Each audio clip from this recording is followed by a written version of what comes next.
I'm on a limited schedule here tonight, so hopefully by the time Sonia gets here, I'll have to take off, so unfortunately.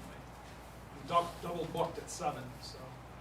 So I will call to order the Finance Committee for Wednesday, March 15th, 2023 at 6:30.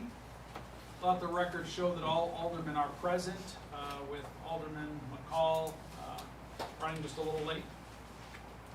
We have no unfinished business, but obviously our ongoing new referrals for considerations. Tonight, we got slated to talk about capital projects. And before doing so, I want to just, I've talked briefly to the mayor, and kind of gave him a heads up. But I do want to make a statement, and sometimes it's better if I have something that's prepared rather than go off the cuff and stumble around. So I would really like to thank the mayor and his department heads for putting in the time and effort towards this year's budget. I know it's never easy. Now we all have to put in that same type of effort to keep Olean moving forward and not stall our growth. With that being said, we all know this is a particularly challenging year, and one that I have not seen while serving on this council. Between decade or 2-decade high inflation that has pushed up the city's costs, just like it has in our own homes, to higher contractual wages, to expanding programs and services for our residents, to forgoing the allowable tax cap increases over the many years past. I distinctly remember warning past councils that if we continuously opt to come in under the mayor's proposed 2% increase, well, our costs go up every single year. It sets us up for this exact situation, looking at a 6% tax increase. If memory serves me correct, though, the city has averaged less than a 1% annual tax increase since 2014. But the math is simple. We can either raise revenues or we can look to cut costs and services. Although, I know tonight is to talk about capital projects, and I apologize, I have to leave shortly. I do want to take a minute and ask the mayor to do something for us before we meet again next week. If possible, Mr. Mayor, could you please look at other non-tax revenue sources? We believe, most of us on the council, asking property owners to bear the brunt of a 6% tax increase is not ideal or fair. The city generates a lot of non-tax revenue too. Fines, permits, and fees are costs for services that we provide, which equally contributes to the operation of our business, the city. For example, 5 years ago, we passed a rental inspection law, and because we had to hire another code employee, we set the fee to $60 per inspection. This revenue was meant to help offset the cost of that position. 5 years later, it is still $60 per inspection. But we all know that employee wages and departmental costs have all gone up. And I can guarantee you that the rent charged on those apartments has gone up significantly in that time too. There are plenty other examples like this. We just have to dig for them. And I know the city addressed a good amount of them last year, but many of our costs have gone up another 10% or more since last year, thanks to the record inflation. Ultimately, we should approach permits and fines and fees the same way that we approach our water and sewer rates, increasing them a nominal amount each year for usage and cost increases. That way, for every dollar generated from a user is one less dollar that has to be put on the backs of all taxpayers. To hear that we haven't touched the old hangar's rental price at the airport since 2017 because it's old and we might lose business isn't sustainable operations. We know all of our costs have increased at the airport, and I would bet that less than 1% of Olean has been to the airport, let alone rents its hangars. And now, please understand, I'm not suggesting to anyone that we go out and double or triple our prices either. But another example could be said, I looked into the last time we touched something like a dog running at large. which was set at $25 for the first offense back in 2015, 7 years ago. Everything adds up. Now, I totally realize and appreciate that we don't want to price ourselves out of business, but we can't price our taxpayers out of their homes either. I'm respectfully requesting that we look for a greater balance, as each of us are frequenters at Tim Hortons, and we know that they raise their price of their coffee every year. They wouldn't be in business if they waited 5 years or more to do so.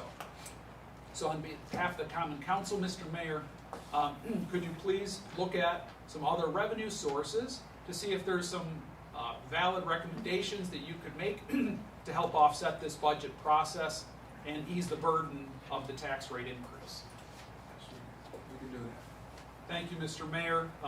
So, you know, I know that's not an easy process. I don't think we're expecting that to be an overnight process, so possibly by next week at this time might be helpful as we go further in discussions there. Thank you. Are there any other? Yes, David. Yes, I just wondered, John, I don't think we've ever been told, like, at the end of last year's budget, how much did we encumbered and it got put back into the general fund? Do you have any idea? Last year, we didn't put anything back into the fund balance, because we overspent our budget. I believe we planned on taking out a fund balance last year. Are you talking what encumbrances there were? Yeah, well, if there was any left over that they didn't spend or anything in the department. An encumbrance is setting money aside in a specific fund, right, No, Mayor? I'm talking about if there was anything left in the budget, isn't that? Did anything roll over into the Yeah. general fund? Yeah, from last year's budget. Not last year, no. And for a 1% tax increase, I was talking to Lens today, I think last year, somebody said it was like, we have to find 67,000. So is it around $70,000 per 1%? That's what I Yes. have been using. Actually, after you left, I did it at like 78,000 of the proposed tax for this year. Did you say 78? Lance? 78, yeah. So to decrease the tax 1%. 1%, we would have to find $78,000 to cut. In either things that have been added to or, yes, some combination. And the only other question I had is, so I just know what we're gonna do forward, is we thought the fund balance was 1.7, now it's 2.8 million? It's actually behind on the board. It's 2.4. For the general fund, we ended up the year 2022 at 2.6. And throughout the year, we made 3 transfers, including the one from yesterday, The sewer's behind the door. including last night, which put us down to 2.4 for the general fund. I apologize for the mixture of the numbers. What happened was, actually, you have an email in front of you, that's from BWB. There's certain journal entries that wasn't given to me after we had spoken with myself, the mayor, and John. They did some updates, but those did not get to me. So after I got them yesterday, everything is back to normal. The same amount that I have, that's what they have also. Great. So you've tied it out? Yes. Okay. Okay, so to answer your question, Dave, after last night's transfer for the Catco payout, we're at about right shy of 2.5. Okay. Alderman Benyon? I know I got some numbers from Matt Keller. I was gonna ask, what is the status of the bed tax that was talked about in I think it was fiscal year 2021 as a revenue stream? Mr. Mayor? Well, strange enough, I've been working on that, and we're talking to our state legislators, and the mechanic is, I will be bringing forth a resolution to the council that is going to be asking the state to allow us to institute a bed tax. Now, I got the numbers from Matt Keller yesterday, updated numbers, and it looks like between the 2 hotels and the bed and breakfast, that the about $5 million some dollars, okay, is what they take in, okay, their revenues. So we have a choice of going 5, 4, or 3. If we go 5%, that could mean about 200 and some It was thousand. like 220, less than 20, cause I got this, it must be the same numbers as you, I think it was like 220. Yeah. So, but that, remember now this, we would get the ball rolling, once the state approves it, then we would have to do a local law that set it. Now, when you have to, my understanding is that we're gonna, when I go to the state and say, we want the bed tax, so we have to have a purpose. So, if we put it down, I would, right now, we're looking at presenting to you for economic development. And one of the reasons there is I think that could really enhance our economic development office. With that kind of money, we could create another position there, and that would give, free up Carrie to do what she's supposed to be doing. And I think that can move us forward here in the city, so that'll be forthcoming, so. Yeah, and I just wanna, I remember when we talked about it, it was a while back, the last time we chatted about that, Mayor, and if there is some way, within that program, we had talked about earmarking some funds for marketing and tourism. Yep. And if that can still be, Oh, yeah. and now that we got an expert on tourism here, amongst us as well, I think that could be obviously we're trying to make Olean a destination, and that would be a great help to achieving that goal. Was there a logistical hang-up as to why it didn't get put in before? Yeah, because once COVID hit, there wasn't any movement going at all at the state. So our state representative said, put it in when we think we have a chance of getting it passed. Now, you can also extend that out to registered Airbnbs too, correct? I talked to Matt about that too, and he couldn't give me a figure in Olean on Airbnbs. He said that the county gets a set, they give them they give them a bulk set amount of money for all the Airbnbs. But we can register with the Airbnb and they will give us, so I don't know how many there are in the city. I think our codes knows right now, so that's about, that's additional. So the 5%, if we go 5%, then that would be, just, in the hotels and the bed and breakfast, just in the city of Olean. So, then we would get a plus, would be a plus for bed and breakfast also, or, I'm sorry, the Airbnbs. Yes, the numbers I got was 223 at 5% just for the two hotels, not even including the Airbnb. Right. Yeah. Okay. Just a couple more follow-up questions Yeah, before you get. Alderman Yeah, Anastasia? these are questions I've been getting from constituents. They wanted to know if there was over the 2% tax cap, if the city would lose any state funding, sales tax revenue, CHIPS funding. And I've been being told no, but I just want to make sure the only reason I bring this up is I hope it's in the paper, so that way the constituents will know if there's going to be any penalties if they go over the 2% tax cap. There's no penalties for going over. You just have to, it has to be a supermajority of the common council. And it has to be done prior to prior to voting on the budget. Okay, my last question is, I know there's 4 positions that are being proposed, and there's salary position, and then there's benefits, and they're in separate accounts. And I asked Lenz today, but I was wondering if we can get a copy of the total cost of these employees, so that we know, even though they're separate accounts, the city's still paying for this. I'd like to know what the total is for each employee. I think that's good, because that would give us whether or not, indeed, when we say, well, we're saving 11,000, is that going to be a break-even position, or is that going to actually add more to the cost burden for our constituents? So just to close out this issue before handing off the reins back to Sonia here, are there any other comments or questions as far as revenue conversation goes? Alderman Panis? John, I'm sorry I wasn't part of last week's discussion, but going through the papers here, the revenue sheet on page 36 of the budget is one of the pages that I paid special attention to. There's 2 lines there that have estimated revenues that concern me as far as their estimates, one being the sales and use taxes proposed for the coming year.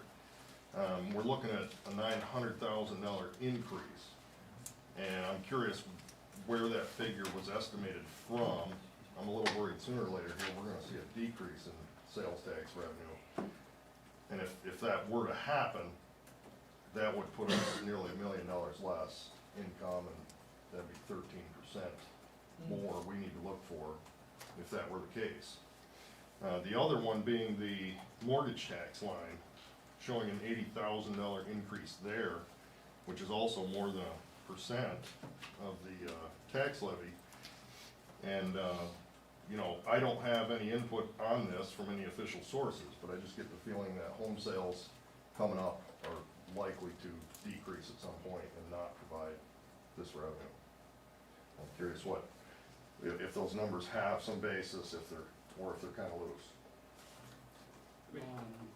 For the sales tax, I base that on where we are as currently for this year, on the trajectory that we are on, and we budgeted 5.1 million for this current budget year.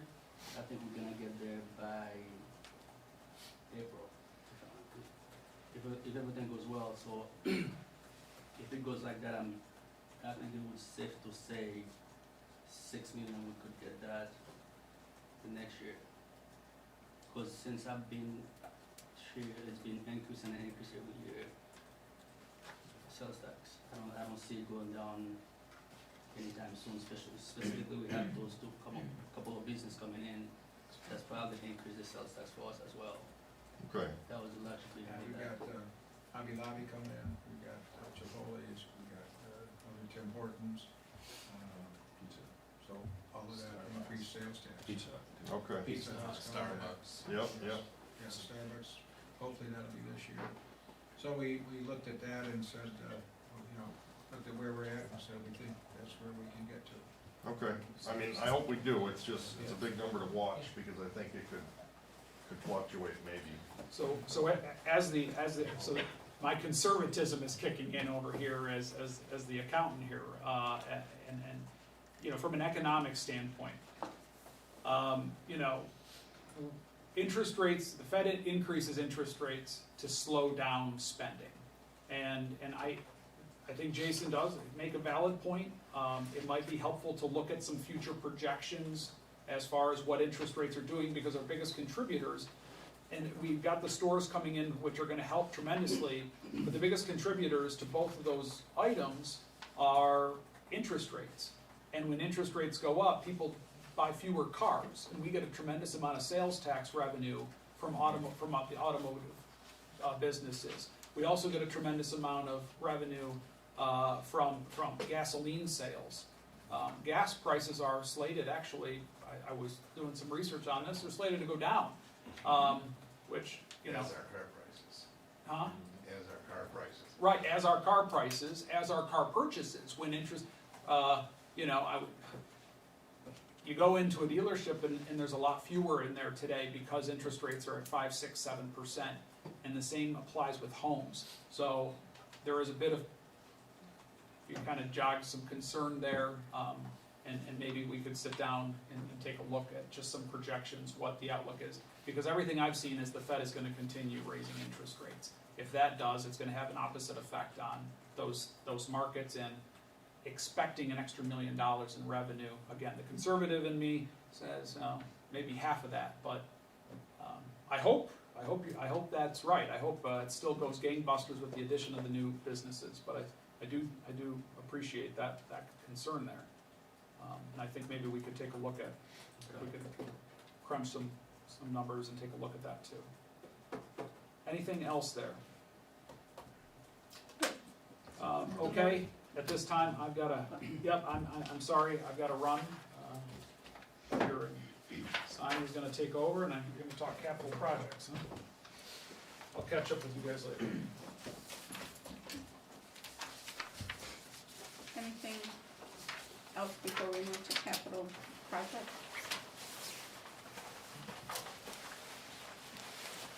Okay. Let's see. We had received something on our capital projects.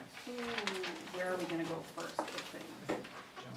Well, Robert's got that short list there. Brad's, you're doing the other two Okay. boards, right, Brad? Yeah, mine's in the water and sewer. Okay, so, who wants to go first and review them with us? Take time. All right. So on the left side, we have up there, DPW, we have 3 capital projects that we're looking at. One was the remaining money to finish the kayak and boat launch, the handicapped accessible access to the river off of West Riverside Drive in South Olean. Because the location moved, it is not accessible, so we have to put in a ADA compliant ramp. So that's what that's for.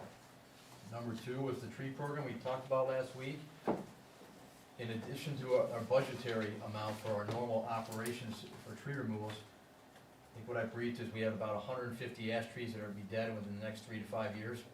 And the majority of them are class 3 according to our contract, which is $2,200 to remove. We pay half of that, it's $1,100, it's about $150,000. So I was looking for $50,000 for the next 3 years. We're gonna have to take them down anyway. So if we don't have it budgeted for it, I'll be out of money in probably the first quarter, and I'll be coming to Len's asking for more. So they're coming down, this isn't an option where I cannot take them down. And then lastly, up there for DPW, we had the sidewalk rebate program. Council put that in place several years ago, it's been an overwhelming success. People love this, we've had to turn people away when, we used up all the money, and we do have several on a waiting list, and we'd like $30,000 for that, similar to what we had last year. And I know we turned people away, we could have probably asked for more, but I think 30's conservative, staying with what we had. It won't get everybody, but it'll get us close. Can I ask, how are we doing with getting reimbursement for those that, how are we doing with that? Very slowly. So what percentage do we actually recoup the cost from? So what happens is, like, there's one woman who had, I think it was $7,000 worth of sidewalks laid that hasn't paid us. I'm not sure where we are with that, I would have to check with the DPW on that one. I think that will probably be on this tax, this coming, March. I thought we made changes to where the parameters were changed to something where we ensured that we would get recouped in taxes or something. I'm not sure. Yes. Yeah, what'll happen is the people who are not paying, it will be rolled to their taxes. Excellent. So, I mean, we won't get that, probably end of this month, we'll get the money from the county, because they're done, when they're done with their taxes, so whatever it wasn't paid, they're gonna make us whole at the end of this month. Usually we will get the check from the county. I'm hoping we should get that soon, at some point. But that won't roll until the current tax. So, because of my ignorance, being the new one, probably Jennifer's the same way. So the city pays the total bill, and then the resident reimburses the city? Yes. That's the way the program's set up. So if that's the case, I know when I did and used the program years ago, I paid the contractor, and the city gave me a rebate check. And that's what happened when we did it before I was on the council, so we did it that way, but you're talking, where the issue is if the city, if it goes with the city contractor. Yep. That's where the issue has kind of fallen into. You can elect, have your own contractor do it, and then the city will reimburse you. Or you can use the city's contractor, and then the property owner has to reimburse the city. So couldn't you make that program go further if the constituent pays the contractor? Probably, but that's not how the program was set up by the council, so. I know that, I'm just asking the question, can't you make it go further, because they're factoring in at prevailing rate, because the city's paying where when I did it, it was a private rate. So you could, if you switch it, you don't have to worry about reimbursement, and that $30,000 or whatever's there can go further. I doubt you have as many in it. I don't know, maybe, I can't really project that. If you wanna go that route, we can How do many that. people don't pay it? You have to go look a few. I mean, like Glenn said, this is a very slow process. We run in the negative on this because of, Because in terms of, and we made changes last year because the money had not necessarily gone back into the sidewalk fund. So there were changes made last year to be more. We split out, yeah. we split out the sidewalk program and I guess we're calling it the council sidewalk program, the sidewalk program that is in there to make repairs and that, so. Don't we eventually get it back through taxes and liens on the Yeah. property? Yeah. So eventually we will get that money back. There's quite a lag though. Yeah, it's, you know, It's like a 3 if it's not paid, the county is now, what, gives them 2 years, 2 years, and then you gotta go through the foreclosure, then you Yeah. gotta wait for the county to approve it, and then get made whole. so. Yeah. Back to what I said, it's immediate. But I know last year we talked about kind of separate the two, between the sidewalk program and the sidewalk rebate. But I don't know where we are with that. let me back up, but the county makes us whole each year on the taxes that are not paid by the homeowners here. So the county makes us whole. So then they have that lien going into foreclosure, you know, for 2 years, so that sits there to the county, so we're made whole. So like in that particular case, you know, if they owe us $500, that rolls the taxes. After the county goes through their tax collection, and if they, that they're not paying it, then the county will make us whole on that. So can you go to the county and just pay your taxes without paying the lien? I don't think so. I don't believe that was acceptable. I'm just wondering if they just pay the taxes without paying the lien, or they, and then you just pay just I the don't taxes. believe- They have to pay the whole bill, they can't just pick and choose, 'cause the whole tax bill has Because to the be county paid. made us whole, so they want to collect that, they'll want to collect that money, so. Yeah, I just was wondering, because if they just could pay that, then there's no foreclosure, if the taxes paid, then you said, For the tree removal, was it 50,000 or 150,000? 150,000, but that's over 3 years, so For 50,000 for 3 years. Okay, And for the kayak launch, wasn't the county supposed to contribute something towards that? Yes. Did they, or did they take it back? Well, they did, but then we ran into problems with the design, and then with the, changing the location, and then, we timed out on it. We couldn't get the kayak ramp in, so, I requested from our legislators that, actually I requested the full amount, $150,000 for the kayak launch, and I'm still waiting to hear from them, so. so the total cost of that project is $150. For the ramp, yes. The other part of it was 90. The actual launch and all that. Was that part already budgeted in previously? No, the total cost was $150 for the, The ramp's 150. And the ramp. we originally were getting $90,000. Right. The ramp was 70-some thousand. Yeah, the ramp, with the change location now is 147 and change. for just the ramp, Yes. so then we don't have, So then there's that's, $90,000 short.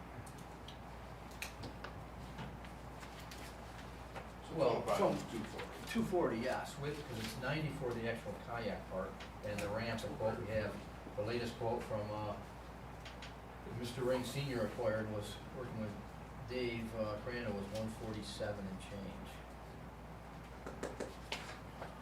So is that the total cost? So the total cost. That of had been the project is total That cost. was a total cost. No, sir, that was the ramp. Well, that's too much for a ramp. But because of the grade, the elevation, you gotta have handicap compliant, you gotta have stainless steel. We're talking, Robert, we're talking the apparatus that the handicap accessible. The total project to get it prepared, to put that apparatus in was 147, 100. Correct, and then the actual floating box and everything else was 90. Yeah. So the total cost of the project is Total cost of the 237. project is about 150,000. He's saying a different number over there. We'll get this. Yeah, we'll get together after. Yeah. Is this is just like a wish list, this is not some mandate or something that we gotta put a kayak down, right? So, I mean, $237,000 seems like a lot of money to put a kayak in the river. So, okay, so we'll hear that's back about about. 3% of the budget right there.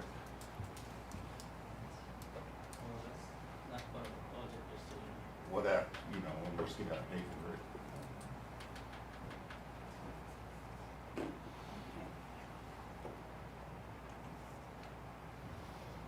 Okay, so the rest of it here on the left board is the fire department. The first line there, I could speak to the hard improvements here, like the HVAC and this sort of thing. But as far as the IWRQ, that's their software program, I think that's their code program, that's nothing that I know anything about. I know it's up to, they got 16.5 annually, initial cost to implement it. I would defer to Chief Richardson on that, or Len. We had a presentation Yeah, last they week. wanted it last week. He spoke about it. Okay, so you don't, all right, all of the fire stuff, you don't need to cover any of that? He spoke about it. Tim, he went over his whole list, yes, Excellent. actually. All right, Unfortunately, Tim is, number one, his grandfather passed away, and then Tim is under the weather, I'll put it that way, so so couldn't then be here tonight. I'll turn it over to Brad then. You've already been briefed on the fire. Starting water, Sure. number one, truck 8 needs a dump body, that's the quote, $36,955. This is a pretty large dump truck, the body is in rough shape, and the issue with it is, the hydraulic piston underneath it is not safe to, lift that up to dump the load. So that's the issue with that, so, wanted to get a new dump body on that to get at least a couple more years out of that. I don't know what trucks were ordered in fleet, but That's the blue dump truck. correct? yeah. What size is that truck again? It's like Ford, what, 35, so 55, 100? It's a single axle, correct? Yeah. Yeah, it's a single axle, so it would be like a 7,500 or something. It's not one of the 550s, it's larger than that. It's Yeah, larger. 750. 750? Yeah. So it's similar to a Ford, so. Yeah, it's- similar it's- in size. I think it's just about the size of our big plow truck. And so can you explain the process again? How do we go about, how come we can't go out and purchase one truck or two trucks if that's what we need? I mean, you have to buy the chassis, and then from there you build from there. Why do we have to go through, if we can't get these vehicles, perfect example, I know there's a certain amount that you set aside for these vehicles, let's say 50, 60 grand of what they cost base. But then if we don't have that and we go rent one, we're gonna turn around and spend $2 grand a month. You literally are paying more than what you would if you had it. Or if you're gonna put away this money for maintenance costs, why not invest it into the vehicle itself? So my question is, I guess, what if we saw one of these trucks at a dealership? Why can't we just go there and do some type of agreement to purchase that chassis and build it from there? Then we'll have our replacement. It's not budgeted for, so. So one, it's not budgeted for, two, we would have to get quotes. And the likelihood of a quote from a dealership off the lot being cheaper than the state bid is unlikely, I don't know for sure. Unlikely, Right. but you can't get the state one. Cause Right. they're not, so Right. where's your savings? We're gonna dump 37 grand into a vehicle because we can't get a vehicle, but there's some, you know what I mean? There's ways of working out an analysis to figure out where the money So will be the best ideally, deal. right, ideally, when it comes to fleet is, you buy the vehicles on state bid, you keep them 4 or 5 years, you pedal them, and you get a significant amount of money towards the purchase of a new vehicle on state bid, that would be the thing to do. And we were doing that for a few years, but then that stopped and we kept the trucks, and now we're in the situation that we're in. Right, that's exactly my point. Brad, is it, or Brad and Robert, I guess, I don't know how often that truck runs with the fleet of the tri-axles, like in streets, are you able to share? This particular truck has no redundancy. That's the truck they use, that's it.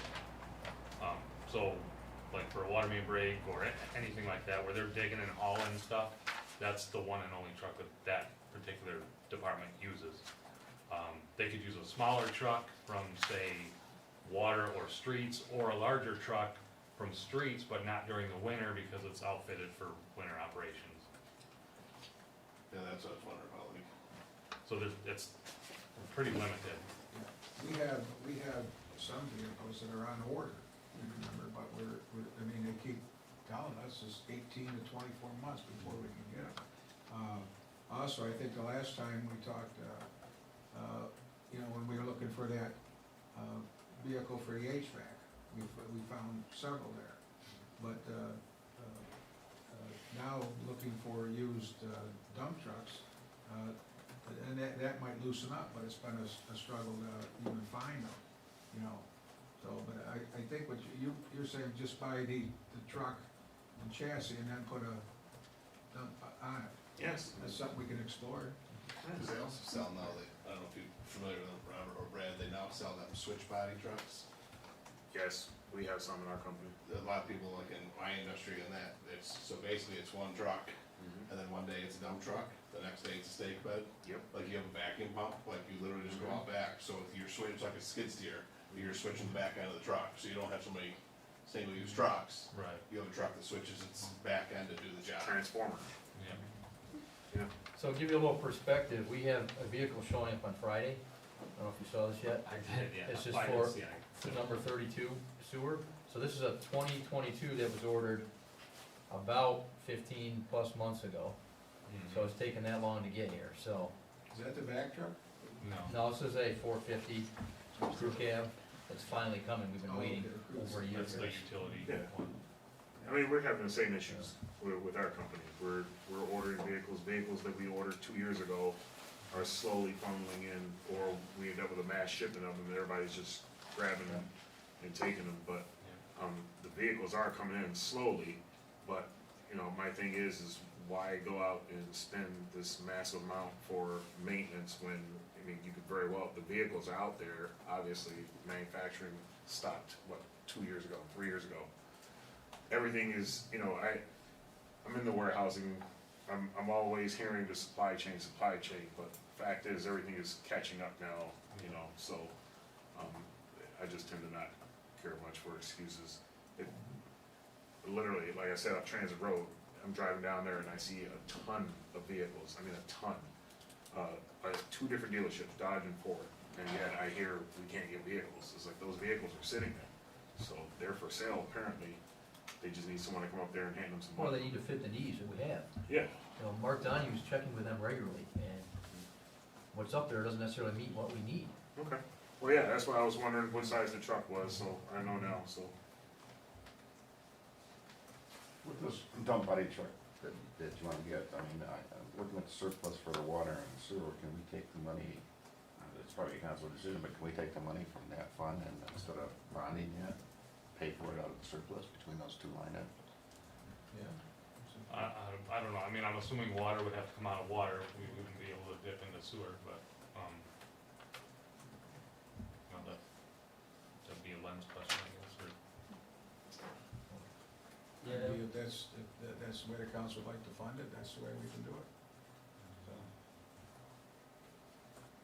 But the thinking there is, you know, the vehicle itself isn't too bad, but the dump body's pretty beat up, and it's a safety concern. What year is it again? I'm not sure.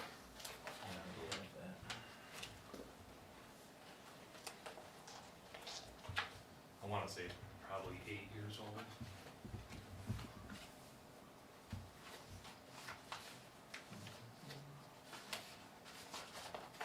Any questions on number 1? Is the dump bodies, is it rotted out, or is that what's That's going what I'm on told, with it? yeah. You could say like if we didn't use it as a dump, we could move material around, it's, when you elevate it, that's when it gets a little hairy with the piston on the bottom trying to dump it and be safe. That's a lot of weight. How much would a brand new replacement vehicle of that type be? A couple $100,000? 125. I don't know. I'm guessing 125. Yeah. sure, Yeah, I think 125, that- 140, something like that. I'm staying good, 180. Be like 125. I was just wondering if it's you said it was about 8 years old, you thought? I wanna say it was something like that last I remember, I can't remember exactly. Because I just wondering what you would get on, what would we do with these vehicles? Do we trade them in to someplace? If they're good enough to go to auction, yeah, we send them to auction. I was wondering, it says about $37,000 on an 8-year vehicle, if it's worth looking at options of a new one, you know? Right. I mean, with that, we're just looking to make it safe and usable for the next couple of years until we can get one.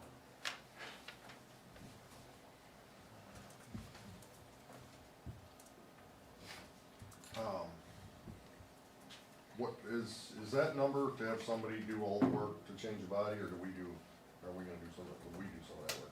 I think that's somebody else doing it. That's, I believe it was. Yeah. We get it with the body, we'll give them the truck, they order the body, they put it on, we get it back, we do the stenciling and yada yada. Okay. The labeling and all that jazz. Just a thought I'm having, that maybe you could cut that number, maybe you could do it for, without looking at the box, I have no way of knowing, but, down in Limestone, McCracken's Welding Shop, I don't know if we ever worked with them, but those guys are great, their prices are great, and I mean, they're the kind of people that if the box has some solid structure and they could do some work to it, then Fab it up. they would be able to do that, yeah. Where's that at? It's in Limestone, it's called McCracken's Welding. Just by the old cocktails. Yeah, they are excellent people.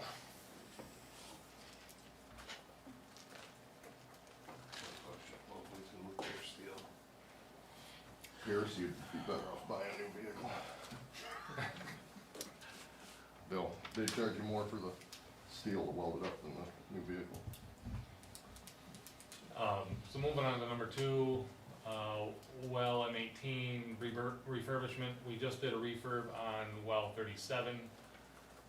That was $55,000. This would be pretty much identical work, different location. This is over on Richmond by Cutco. The more we refurb these wells and keep them running the best that they possibly can, those provide our cheapest water.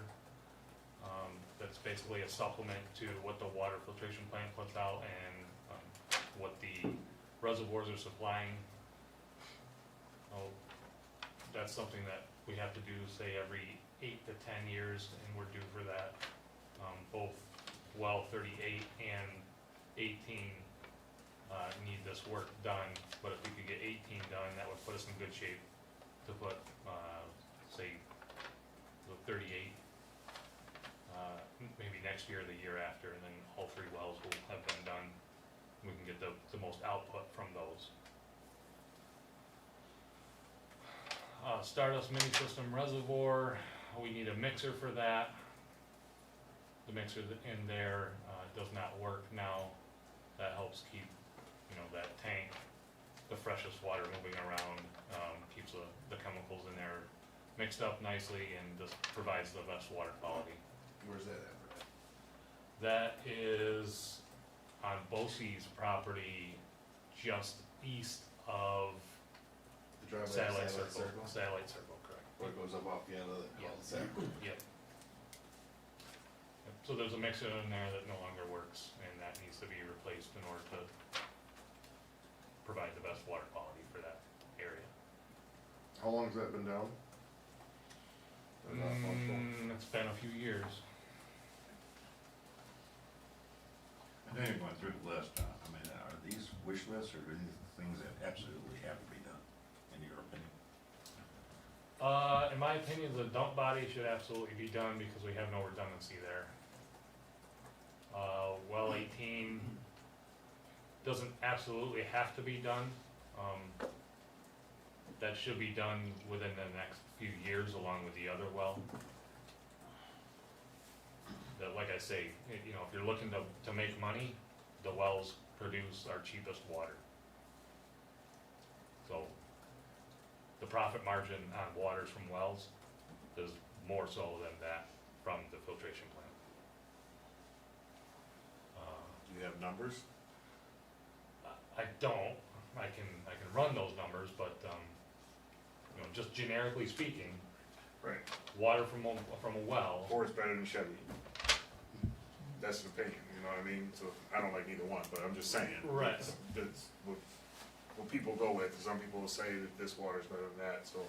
I'm just saying, your cost Mhm. is, it's cheaper to produce water and supply water from a well than it is surface water from the filtration plant.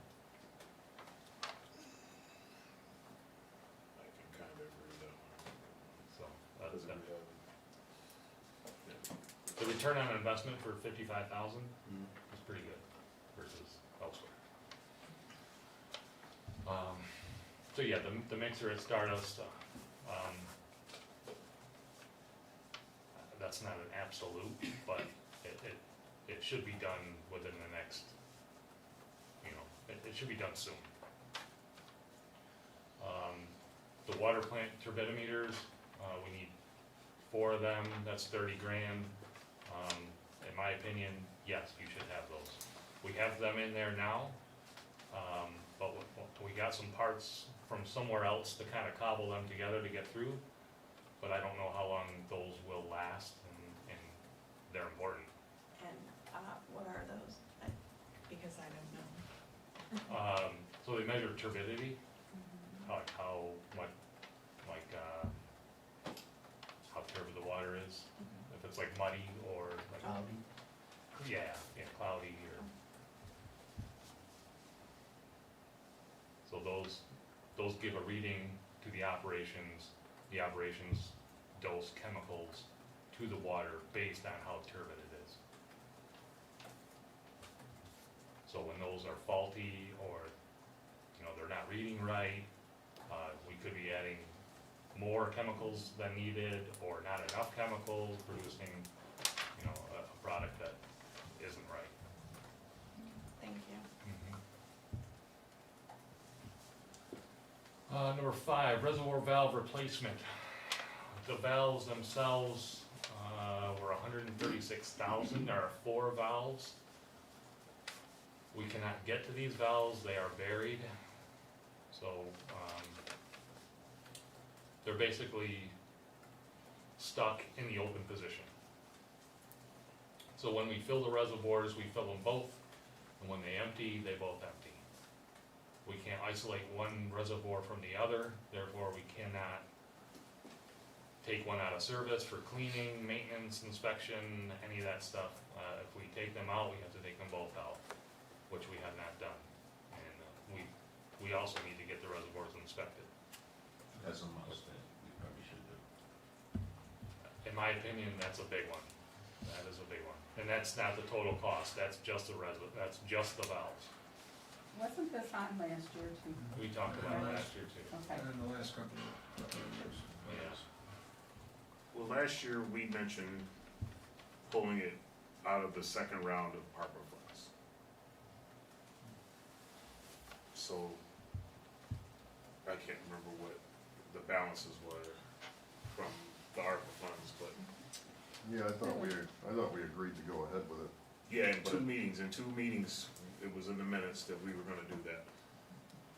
You know, that has big implications on how we produce the water, when we produce the water, how fresh the water is, it gets distributed, like, that has a ripple effect and impacts multiple things and processes, and it's big. I think that's why we agreed that it should have been done last year. Yeah. Yeah. Is there any ARPA funds left? I think it's $9,000, if I'm not mistaken. Yeah, I think we're up on, I emailed it to you guys. I was gonna say, I thought you sent us I something emailed it recently. last week. Yeah, I remember seeing that. That's all right, you got any idea what the construction cost would be? You're not holding it to it, but you had to guess. I don't know, it's tough to say, because when we do it, I wanna do it right. I wanna put the valves in a valve pit so we can access them, and then I wanna put actuators on them, so we're not manually opening and closing these things. An actuator will do it, you know, via electric, and it will open at a certain rate, because those things you don't wanna open and close fast. How deep are they? 8 feet, something like that. we able to do that work, or is it gonna be outside? I Construction. would probably hire that out. You know, the thing too with those valves is, there's a break in the main line between those valves, which are up at the reservoir, and South Union Street. You're gonna have 6.4 million gallons coming down that hill, and we can't stop it. This is your answer, Dave. I'm sorry, it's $48,000 left down here. This is all the money that's been spent or allocated from that pop-up fund.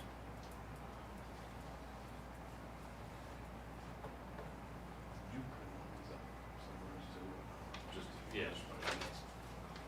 No, you can do that, you just make a copy. Yeah, I gave everybody a copy of that. City, and John Ash. Total of 300,000 there. Yeah. Yep, I don't know. It was in the papers I gave you. And we're moving forward on that. Obviously. Say again, please? We are in the process of getting that, Okay. rolled out. Yeah, I remember those from last year, I just don't remember it being 300,000. That would have, because if that was the case, then we wouldn't have had 136 set aside for that. Because when we went through them all last year, we had pretty much everything designated, so if that's not up there, then Right. something was swapped out. And we'll need every bit of that 300 for those two combined systems there. Yeah, each one.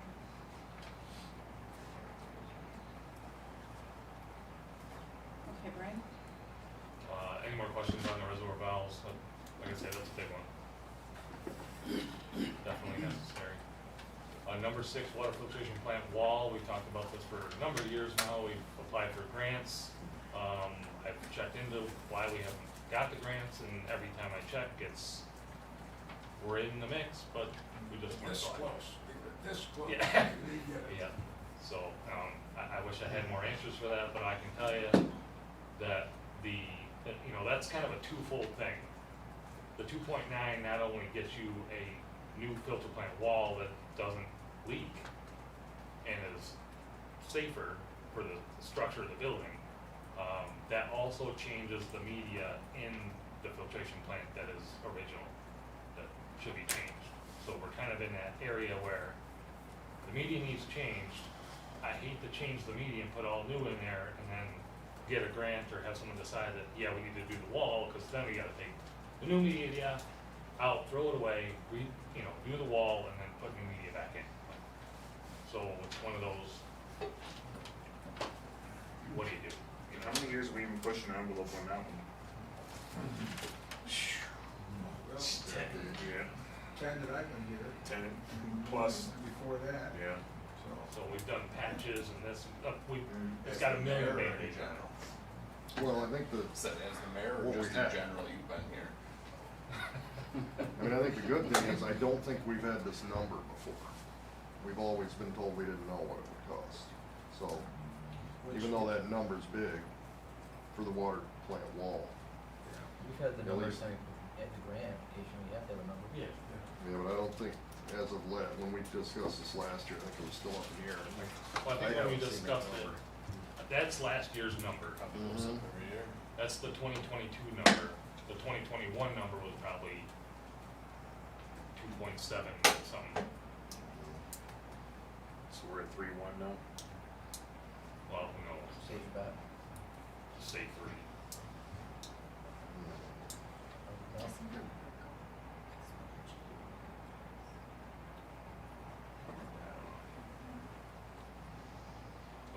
But that's the number, and that's the story behind the wall. I mean, I can give you the engineering report on what all that says, if you're interested in that.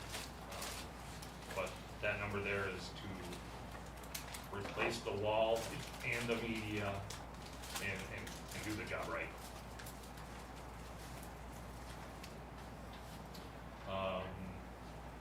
Moving on to 7, lead and copper service line.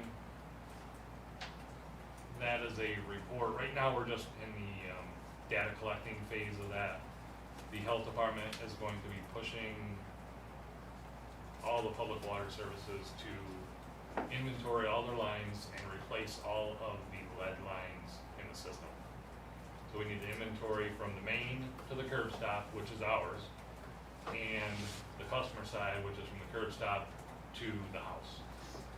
And, we're doing that, we put out the mailers on that, we've got a lot of feedback, so we're just putting that in a Excel sheet, and then we'll send it off to the Department of Health, next October, and we have to have that completed, and then we'll go from there. Once we have that completed, we can apply for funding and, you know, hopefully replace all the lead lines, which we don't have many, but, you know, if you have one, you have enough. So I don't have a number yet on how many lead lines we have on the city side. Is the state gonna be forcing the homeowner to replace that line? So I think right now, my understanding is they'll have the option to, obviously they want them to change it. If they don't wanna change it, then they'll probably be forced to do water testing. To say, okay, I have a lead line, but I'm still falling underneath the limit. So they'll monitor it that way, whether that's annually or, well, I have no idea. So that's the thought process behind that. Is there a timeline, so you have to have it by October, but then when will the city have to have them change their? I don't think they're that far into the implementation. You know, it always goes back and forth with, you know, what they want necessarily isn't feasible for everybody, so there's a lot of pushback and changes, and, you know, it's changed, I don't know how many times so far. But right now, it's just data collection, you know, and then send it off. Once we have all those numbers, you know, we'll have to test the water at schools and daycare facilities and hospitals. Yeah, I mean, it's big. It takes a lot of, you know, our guys' time, and it's a lot of effort to put that together.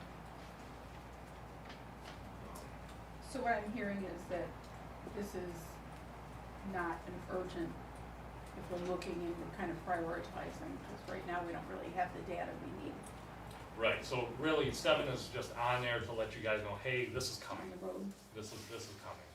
Okay.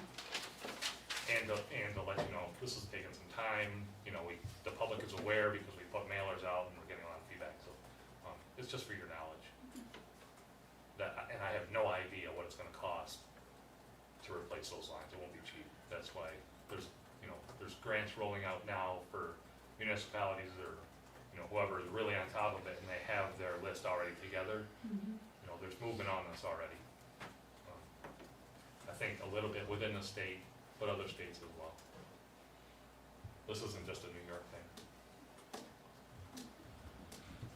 Scale inhibitor at well 3738. What we have there is scale buildup on the turbine pumps, and that is from pH. So when we pull the water out of the well, run it through the scrubber, the pH rises too high, and it gets into the well, and the chemistry of the water creates scale on the impellers, and it wreaks havoc on the infrastructure. So what we want to do there is, we had an engineering report done. They wanted to do a study on the water chemistry and how we could combat that. There's a product called Sequest, and we could add that to the water, and that would stop the scale, but we want to make sure that the water chemistry within the entire distribution system is okay. You know, we don't want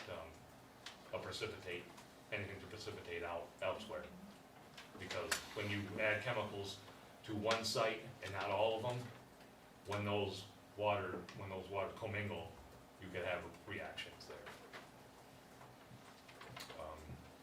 So yeah, right now we don't have any redundancy at that well site because of the scaling issue. We have 3 pumps, we only use 1. So when one goes down, we gotta send it out, have a refurb, put it back in service, put it back online. Whereas normally, one goes down, no problem, you fire up the other one, you're in business. And then you make your repairs, it's not so urgent. That's not the case that's not the scenario that we're looking at there. Number 9, water meter replacement. That's, that's not an urgent thing, that is an ongoing thing. Our water meters are 10, 11 years old now. They're nearing the end of the battery life.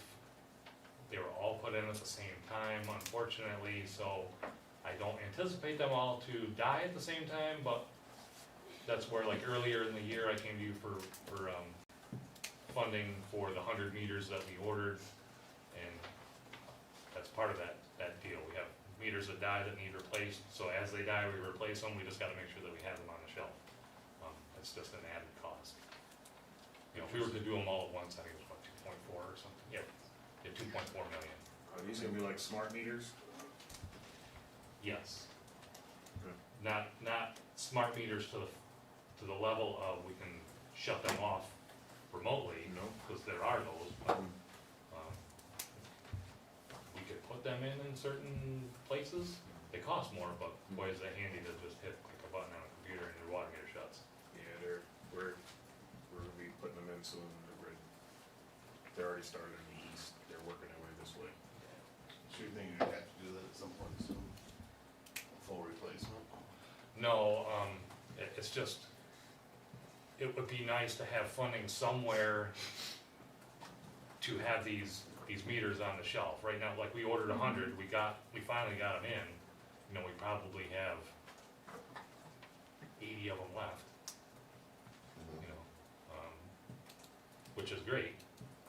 We just wanna make sure that we continually have those on the shelf, because as these die, we go right out and fix them. What's the lifespan on one? 10 years, the battery. Is that something we could do like over a span? What's those like, rotate the, Yeah. even like by ward, let's say, like Yeah, grid the city out? So kind of like the tree, right, with the tree program, we're gonna put 50,000 for 3 Sure. years, right? So kind of allocate X amount of dollars Or for, if they last 10 years, do a 10-year program, rotate out designated ones every 10 years, and then if you have some that fall short sooner, or you have some spares, if not, then Right. great. So we've had 40,000 a year. Yeah. We replaced quite a few. I mean, people have frozen meters and we replace them, and, other ones have died short for whatever reason. so Brad, what's the cost difference between the ones that you can shut off automatically? The 400 is kind of where we're at for these ones. So the meter itself is 200, the transmitter is 200. Mhm. So it's $400 a unit. The meters that you can shut off remotely, I think we have one right now. I don't know what that costs. Because we wanted to test it out, and it's not installed yet. But I wanted to say it was like 75% more than that. So let's say $400 for the meter. Gotcha. Brad, is the cost of replacing those meters every 10 years, do we kind of anticipate that in our user fees or not? I don't think so. It's not like anything that we've said, okay, this meter and transmitter costs $400, we need to make sure that we recoup that over the 10 years, it's just. I'm just wondering if it would make sense to do something on the water bills where it's like $1.50 a month, and that automatically goes into some line item that's kept track of, and that money's always used for meters. Right. Type thing, and then we would never have to look at it again from this viewpoint. You're just gonna have to. When we change, when we change out the meter, do we charge the homeowner? Well, it depends on, In this case, say the battery goes No, dead, would we no. charge it? no, If it's a frozen meter, then yeah. yes. Yep. Yeah, I think the way it worked originally was, the first meter was charged to the homeowner, and then we take it from there. As what I remember. But obviously, everybody has meters now. So the meters that the 100 that you just got in is, it would be 10 10 years from the date of purchase of those, that the battery life is there? Yeah, I believe so, yep. Yeah, I mean, my feeling is we would kinda wanna take advantage of just rolling into them as they go bad, and then get to a point where just every year, we kinda have 100 on the shelf or whatever you need, Sure. because this number's so big to think about in one shot. Right. I Like, think it I makes don't, sense to just replace them over time. that's what I just kinda wanted to bite them off as they died. Mm-hmm. Um, But I'm sure you're kinda worried 2 years from now, like they're all go, whatever's left, Geez, starting I to hope not. crash Right. type thing, so. I mean, you wanna be kinda proactive, you Mhm. know, because obviously we don't have the staff to go out and change a ton Right. of meters like. Just ask how long it would take to change all them. So how many total meters do we have in the city? It's, We got 6,000. 6,000, yeah, Well, I wasn't sure if that was a total amount. Does it also make sense, can we just change the transmitter, does the meter last another 10 years, or? no. No. It's 2 separate units. Right, but I mean, can you just change the battery unit, that's what's on the outside of the buildings, right? No, that's the transmitter. That don't have the battery, The transmitter has the battery. No, the meter has a the battery. main, oh, okay. So the transmitter, I don't, those last, I don't know how long. So it's the battery in It's the meter itself in the, Oh, that's too bad, 'cause that so was- so the meter's keeping track of the water, and the transmitter sends a signal to a remote site that sends it back here. Mhm. You can't go on Amazon and just get the batteries? It's a sealed unit. Mm. Um, So So, yeah, that's basically, that. you would need to change out about 600 a year to every 10 years, kind of change them out, right? Right. Mhm. Yeah. So 10 years is what the manufacturers tell them, so you might get 8, you might get 12, you know. Okay. You wouldn't change them out just for the sake of changing them out, you'd wait till they go bad, right? Or you just- Yeah, I mean, that's ideally, yeah. They don't go bad at the same rate that the 10 years is gonna come up. That's what we're doing now. Yeah. It's just, Mhm. meters can be hard to come by, and I just wanna make sure that that's the only hurdle that we have. We wanna make sure that we're funding this, so we have the meters here. You know, I don't wanna have a bunch die and then have none on the shelf, and then we're waiting on You meters. change 100 even. We've been really fortunate. I think the last 2 years, we haven't changed that many. But yes, but in prior years, yeah, we've changed 100. So Brett, is there any issues with efficiency as years go on with the meters? No, Okay. So then it makes sense to wait till they get bad, but have a bunch in stock. yeah, there is. Okay. They're either working great, or they're done. Okay, It's not, no in between But there. we wouldn't wanna have a lot on the shelf if the battery life is right, ticking away. exactly, right. Yep. So, could you kind of, I mean, I don't expect you to have this number, but like, can you kind of give us a breakdown at some point of like over the last like 5 or 10 years, how many you've had to replace, so we should know how many we should have in stock then? Yeah, Because you're right, we don't want them sitting there for 3 years and now all of a sudden the battery's only good for 7 years in somebody's house. Good. Yeah, because then we could kind of say, well, we should have this many on stock. Right. That sounds like kinda like 100 on stock. Well, say 5 years ago, say 5, 6 years ago, 4 years ago, we had a ton of them that we had to catch up on. There were meters that we couldn't change during COVID, like, so we had all Gotcha. that, like, so it's not really like, you'd have to average it, because Yeah. we went on a blitz, you know, the last while. But yeah, I can give you those. You just have a little tag, like when you buy a watch, you pull the tag out so the battery touches and then. Yeah. Makes sense. Yeah. Brad, just to back up for one question, because all of a sudden my brain kicked in gear regarding that letter you sent out for the lead and copper, and I kind of looked at it and I was like, yeah, okay. But is there anything we can do, because it sounds like there'll be some money available if we get on this, so is there anything we can do to kind of increase? Because I did get the letter, but I looked at it and I showed where it saw where it said soldering, and I was like, yeah, okay. but now I know really what it's for. Is there something we can do to kind of increase public knowledge, like, oh, there was something to pay attention to that letter for? Yeah, so I think we can probably put it on our Facebook page, we can probably put it on the reader board by the rec center, that'd be good.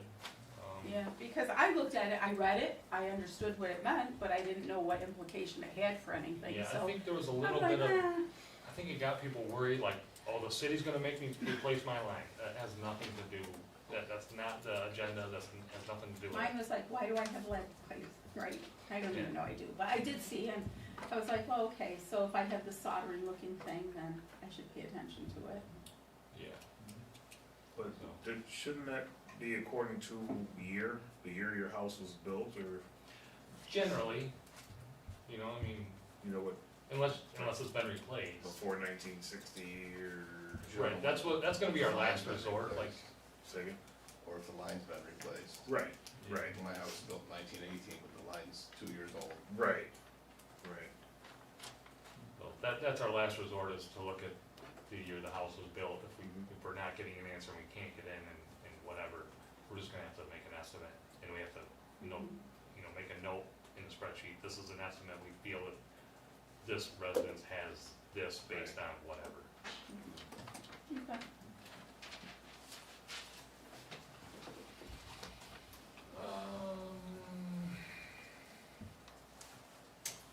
On to sewer. So capital fund, 221, that's for Buffalo Street underpass. Let's see here, what my notes say.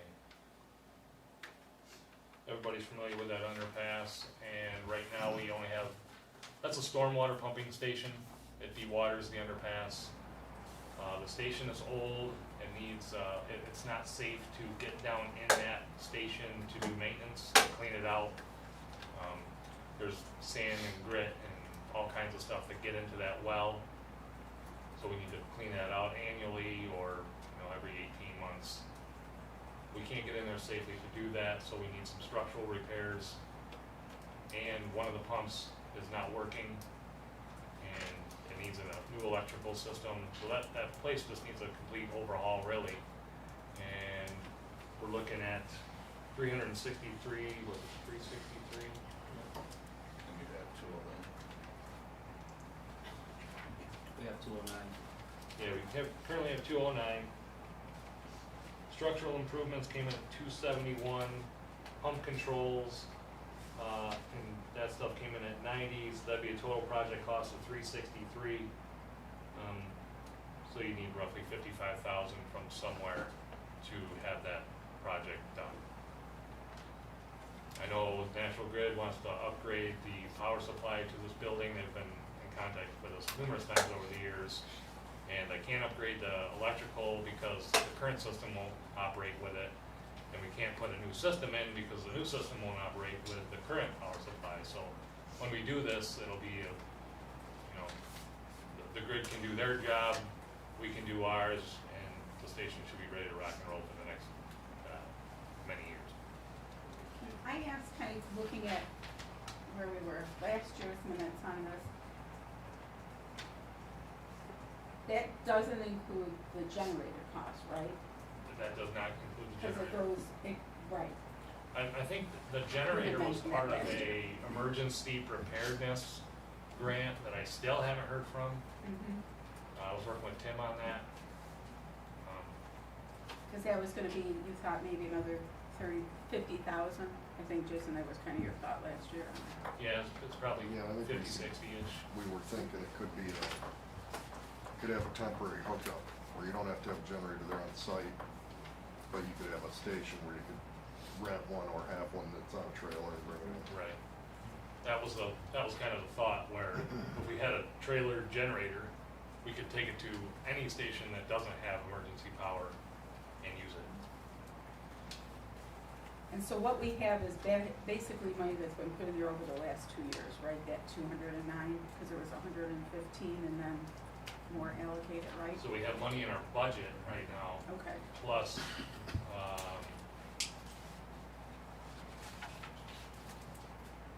plus the 209.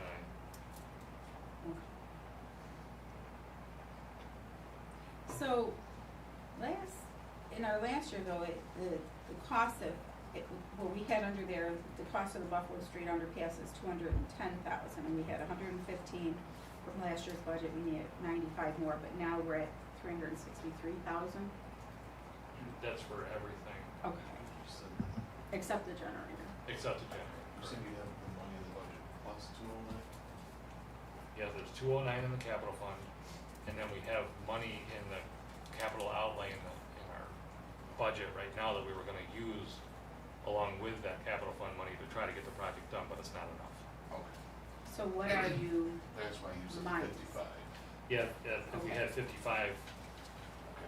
'Cause somewhere else, plus the money that we have in the budget, plus the capital fund, we can pull it all together and get it done.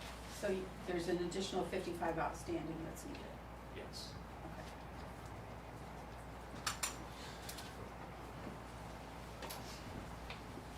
Number 2, dump body for truck 39 and sewer. That's a 1 ton.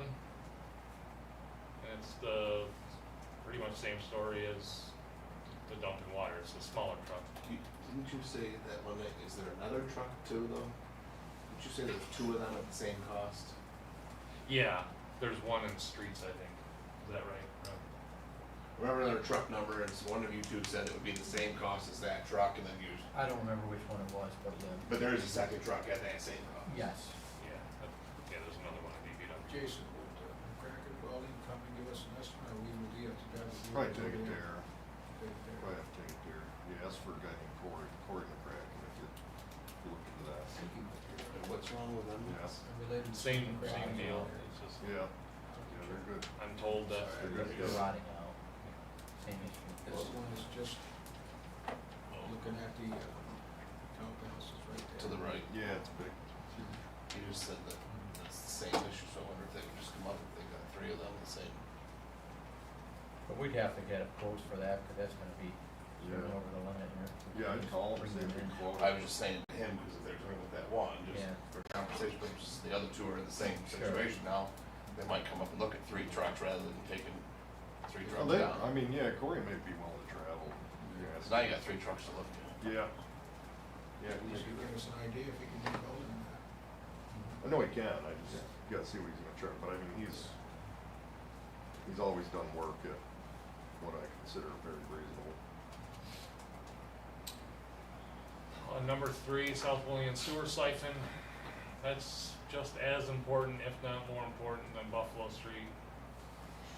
That is a serious capacity issue there, conveying sewage from all of South Olean, everything south of the river, both east and west and south, all come together right there by the boat launch, between the boat launch and the bridge, and is siphoned under the river in 2 8-inch lines to Franchot Boulevard.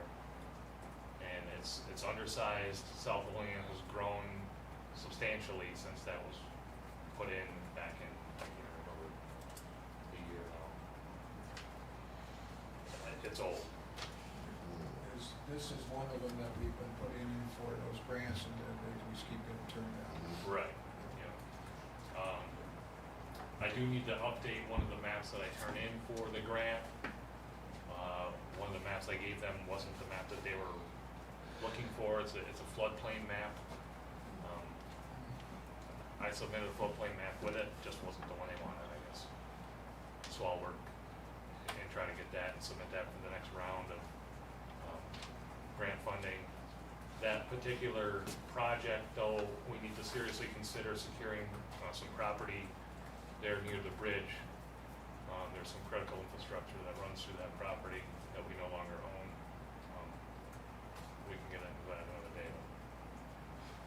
Is that, I see in the sheet that was in my mailbox, says you think one of the 8 inches is plugged or Partially blocked. flooded. Is it Right. possible you could have somebody look at that if it is plugged, snake it out or whatever, and then line them until we can maybe get a grant to do the full replacement?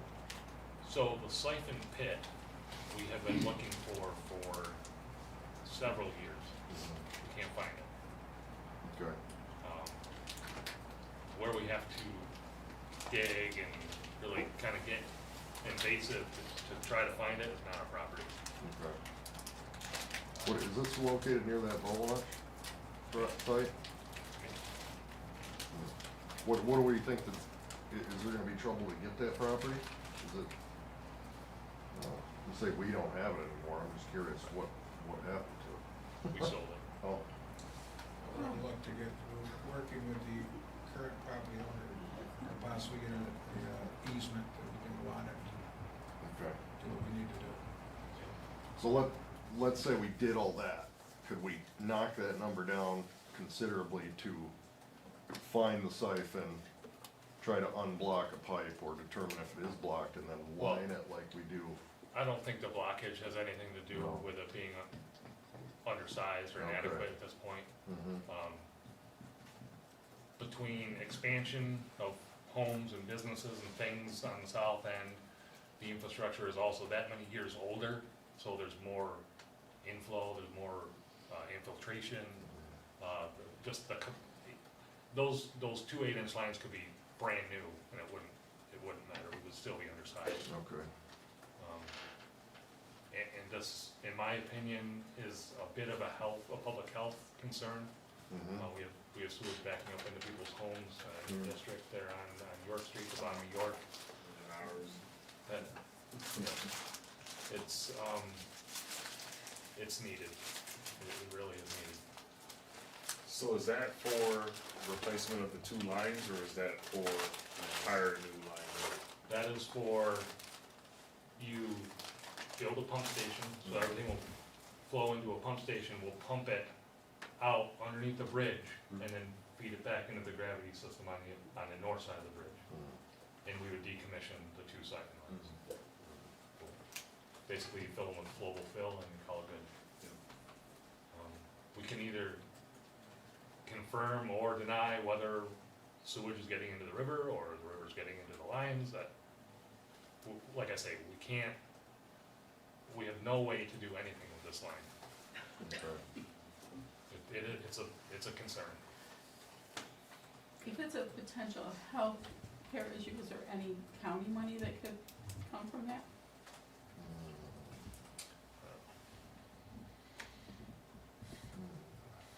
I mean, from a lot of these, there's quite a few of them up there that will concern some of the county legislators, I mean, Yeah. you would think. How big an area do Okay. you to excavate to the side of the bridge, between the bridge and the boat launch? To put in a new station? Not very big. No. Probably, I don't know, 50 by 40. Just didn't know if, since you were excavating in that area, how far away that boat launch would be, if the boat launch would be on the other side, and you're already excavated it.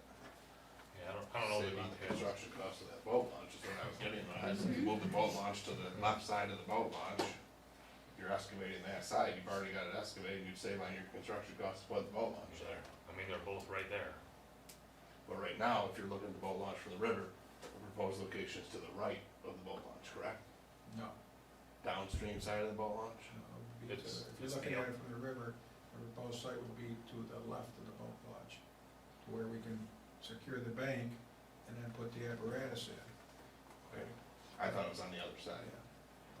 One of the situations is we need to keep enough room so that the fire department can launch their boat in the event they need to get into the river there. Get you there, I was just saying, though, if you're tying them together, it's gonna save the construction cost, because you already excavated that out. That's right. It's right in the same area. That's, Yeah, they're both right there. Yeah. Number 4, we got the levy accreditation. That's a big one. Our levy system needs to be FEMA accredited in order to basically certify the levy. It meets all the standards and everything. There is a section on the east bank of the Olean Creek that does not meet the elevation criteria. That is right there by the new splash pad. So that section right there by the rec center I know is low, between the trestle and the bridge on the east side. But we need to have a study done to quantify everything that needs to be done, hire a contractor, have them come in, do that work, and then we can check all the boxes, have it certified, and then nobody that lives in the floodplain, the 500-year event floodplain, would then not be required to purchase flood insurance if we don't do this work and it gets to date whatever, then yes, we would have to, basically city residents who live in that 500-year floodplain would be required to purchase flood insurance. You don't know the date for that? I can't remember, it's been too long, I can pull it up. We have, they issued, we've got a map that shows if, you know, we don't do something, who's gonna be affected. Right. We can share that with the council. I remember that from last year, when we Yeah, talked about this, there's but quite a bit of, if you're up by the high school, you're safe. Mhm. But anywhere else, you got issues, so Yeah, it's, it's a big area. Because I think the floodplain kind of ends just by St. Mary's Church, right, doesn't it, right now? just across the street. Currently, just yeah, across because the right street. across the street from my house. So that's how I know it In is your literally back, in your across the street. backyard. Yeah. You'll have waterfront property. So that number, Brad, is to do the, like, to have an engineer, That number was to have an engineering firm come in and tell us, to do the study of where all of our deficiencies are. okay, And then they'll give us a number, or from there, then we gotta hire a contractor to say, I'll do all those things for you for X amount of dollars. yeah. But if there's any grant money available, we have to have the engineering report first, Mm-hmm. so. Is there any chance with this to team up with, I mean, there's gotta be, to go out some distance, or at least in our county, with the, you know, every municipality must have to do this right along the river, right? Yeah, I mean, I can give I you wonder- numbers from like yeah. Binghamton and Nichols, New York. Binghamton, Well, but I'm wondering, so like, can you team up with You're talking about- Portville and Allegheny, and can we all Neighbors, hire yeah. one place and save $100,000 or something? oh, And all have one company do it, maybe? right. I Or mean, you could apply for an intermunicipal grant, which you might have better luck because when municipalities get together and apply for a grant, Yeah. I think the odds are better. I mean, obviously, you could go to the end of the state, but if you got 10 of them, Allegheny and Salamanca, yeah, you know, if y'all got together and teamed up on getting this done, now granted, have to be aggressive, so it don't slow the process down more, to get more eggs in the basket, but. I mean, if we just did Portville, Olean, and Allegheny to just take care of our system, Right, I mean, maybe you can get a better price too, to team up on it. Let me talk to Tony Evans and Greg Pearl and see where they're at with this. So, there's probably the town. Yeah, and- the town's gotta have some major frontage. And then Brad, you're gonna tell us when kind of the end date is, that if we Yeah. don't do it by, the Apocalypse due date. date. due date is, Yeah. whatever it is. Yeah. Okay. January That 1, was- 2000, everything I shut thought it was down. tomorrow. Yeah, tomorrow. Well, I'll be in the flood zone then. But, I can't remember the date. It was a little ways out, but it wasn't like, it's not 10 years out. Oh, well then, we should, no, It's, just kidding. you know, it's, Well, I mean, that's huge, because that is a large part of the city then that we Yeah. have to, which would dramatically increase in terms of insurance rates. I mean, flood insurance is $1,200 a year, something like that. That's more than 6%, we're asking for. Is it? It Is it? depends on And it replacement has to costs be paid versus. annually, you can't pay monthly, and you have to pay extra if you want your belongings Yeah, covered. it's- Yeah, Unaccountably. like 12, 15. yeah. So I moved out of your neighborhood. I don't have it, but I own my house, and I probably should have it, but Well, so far, you can come stay with me then, I guess. I'm just hoping Don't there's cross the not a street. flood. Don't cross the street. Okay, so we'll figure that out. And then we have the most recent issue. Yeah, and then we got the sewer line, yep. And then, I don't know, what do you wanna know about it? Well, I mean, how, you know, we all see the piping they're running, I mean, how long is it feasible to keep up with what we've got in terms of patched in with, you know? Right now, we're in good shape. You have the pump there, the fuel lasts 2 days, so that's good as long as we don't have a giant rain event. Which is coming, right? Yes, I was just about to say, I so know. what's gonna happen if we have a major rain event, considering just 6 months ago, we were crying because we didn't have water on the west coast, and now they're complaining because the water is frozen taller than their houses. So, I mean, what's to say that comes this way, you know, 2 months from now? I mean, another And we have 100-year a flood. 3-day event. We filled, we believe we've filled a void, with sand at the direction of the Army Corps of Engineers over there. And, we're pumping right now, we're still, I won't call it, there's been we're still figuring out whose responsibility it is, okay? Is it the city of Olean or is it New York State, DEC? So, but we're moving, we'll move, soon we figure that out, we'll get it going. But the void has been, I don't know how many tons of sand they put in there, so it'll stop the erosion. And then we're pumping, we're paying for that pump right now, which is that comes on automatically, we don't have to have somebody there to throw the switch. So, but we have it checked every day, they check it? Yeah, we're checking it every day. Yeah. So it's not a big deal to go overnight. Yeah.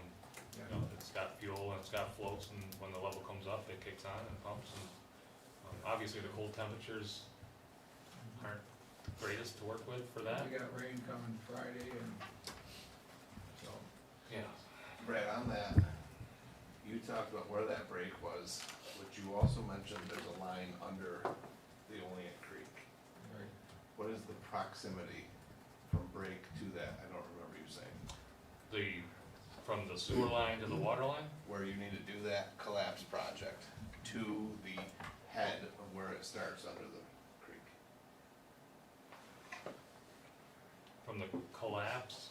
From the collapse to wherever the line starts, it goes under the creek, far apart. Is it 64 feet?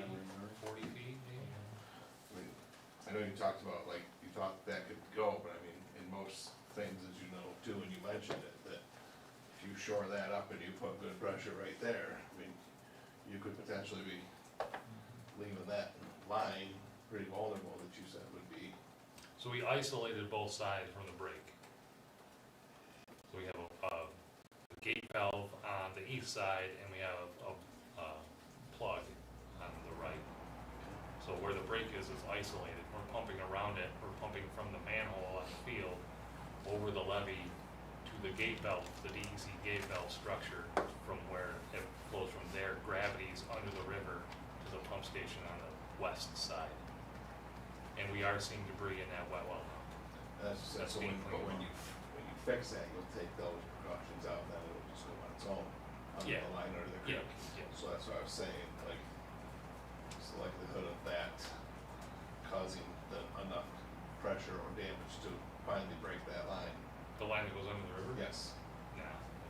I just know you talked about it like that would have to be done sooner rather than later, Right. possibly lining that. Yeah, I think we absolutely 100% should line that, and I think we can line that under, we already have funds allocated for that. We allocate $250,000 a year. We can do that as soon as this project is done. We'll have that line cleaned, we'll have it slip lined, and we'll be good to go. So I'm not concerned about that. That will definitely get done.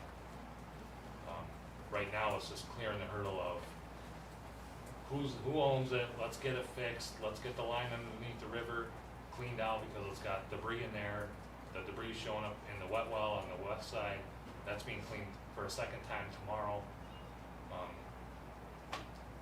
So we just have to keep an eye on that station to make sure that those pumps are good. We don't suck rocks into the pump. How soon do you anticipate an answer on if somebody else is responsible for how soon can we make that determination? We have an answer, it wasn't the answer we were looking for, so. Oh, With the lawyers on both sides discussing it. Yeah. So we're going back, looking for a different answer. Okay. Round one is Definitely done. should've been saying it. Bob said no, time to stand. So Brad, if my brain is, I'm encapsulating in terms of under the sewer, we're close to having the amount for the Buffalo Street underpass, really 55,000. And that looks like that's a go, but really, you said that the South Union Street sewer system actually was a higher priority in your mind than kind of Buffalo Street. In terms of serving the public, it's, yeah. They're both pretty high because the underpass is a major artery to get out of the city. Mhm. And it's right there by 86, and that's, I mean, it's important. but you're so close to 55,000. Right, to fix no, Baldwin. I mean, not fix Baldwin, but Right. fix Buffalo Street. And that with the levy accreditation, if we creep closer to that, at some point we need to do it because we still have time, we still need to have time to fix everything before that dead time comes up.